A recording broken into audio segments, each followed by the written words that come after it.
दोस्तों, न्यूमरोलॉजी में हमने देखा कि किस तरह से नंबर्स किसी व्यक्ति के ऊपर इम्पैक्ट डालते हैं, कैसे उसकी पर्सनैलिटी के बारे में बताते हैं, स्ट्रेंथ वीकनेस के बारे में बताते हैं और कैसे बताते हैं कि वो किस प्रोफेशन में जा सकता है वो व्यक्ति। इस तरह से हमने न्यूमरोलॉजी में देखा कि अंक बोलते हैं। फिर हमने देखा कि उसको हम बर्थ चार्ट बना के लोशो ग्रिड में किस तरह से नंबर्स की क्वालिटी जान सकते हैं कि किस तरह से उसमें 8 योगाज होते हैं, 3 हॉरिजेंटल, 3 वर्टिकल और 2 डायगोनल। यानी कि पहला योगा है जैसे 492 की लाइन किसी की कंप्लीट होती हो, 357 की होती हो कंप्लीट, या 816 की कंप्लीट होती हो।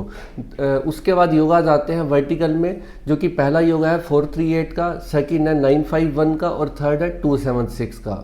इसके अलावा 2 राजयोगा होते हैं। सबसे ऊपर गोल्डन राजयोग होता है जो कि 456 है, और उसके अलावा एक राजयोग होता है जिसे हम सिल्वर राजयोग भी बोलते हैं, वो है 258 का।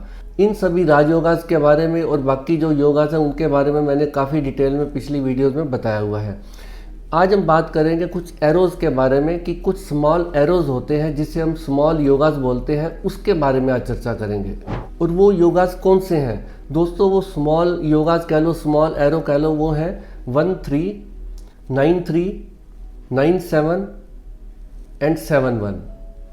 ये स्मॉल एरोज़ हैं। अब इनके बारे में आज डिटेल में बात करेंगे।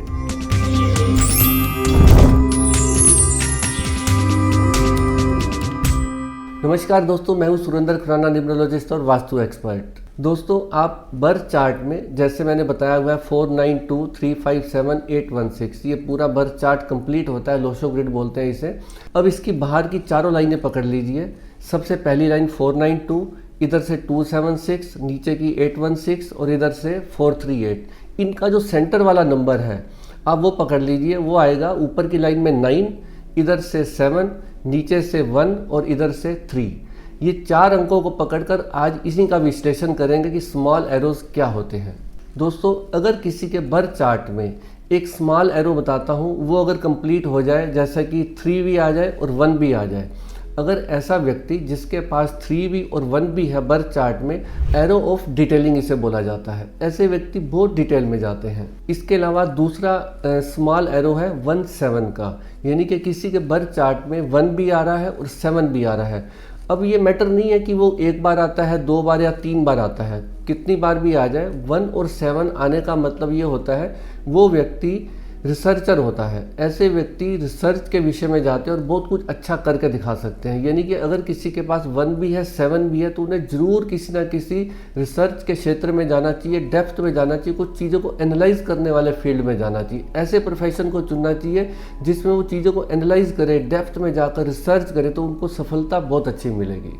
एक और स्मॉल एरो होता है जिसे बोलते हैं arrow of peace of mind. यानी कि किसी के बर्थ चार्ट में अगर 9 भी है और 7 भी है, तो ऐसे व्यक्ति को हम कह सकते हैं कि उनकी विचार शक्ति भी बहुत अच्छी होगी और वो स्पिरिचुअलिटी की तरफ आगे बढ़े हुए होंगे। यानी कि विचार शक्ति भी है, स्पिरिचुअलिटी भी है, तो यानी कि वो व्यक्ति पीस ऑफ माइंड वाले होते हैं। भले उनके जीवन में कितने मर्जे रुकावटें आ जाएं, अप्स एंड डाउन आ जाएं, वो अपने मानसिक संतुलन कभी नहीं खोएंगे।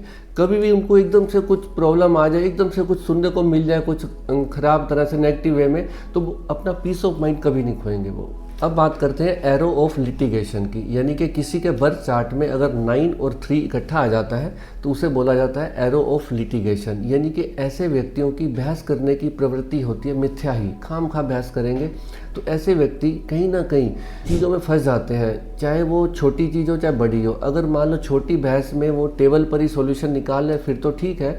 अगर वो सॉल्यूशन टेबल पर नहीं निकालेंगे तो कहीं ना कहीं पुलिस स्टेशन भी हो सकता है, या उसके बाद भी अगर नहीं निकलता उसका सॉल्यूशन तो फिर कोर्ट कचहरी भी हो सकता है, लिटिगेशन भी हो सकता है। तो इसलिए ऐसे लोग जिनके बर्थ चार्ट में 9 और 3 आए, तो उन्हें खाम खा की बहस में, मिथ्या बहस में नहीं पड़ना चाहिए। इस चीज़ को अवॉइड करना चाहिए। कहीं ना कहीं जीवन में कॉम्प्रोमाइज़ करने की प्रवृत्ति को लाना चाहिए, ताकि उनकी बातें कोई अगर बहस में बढ़ जाए तो आगे मुकदमेबाजी में, लिटिगेशन में ना जाए।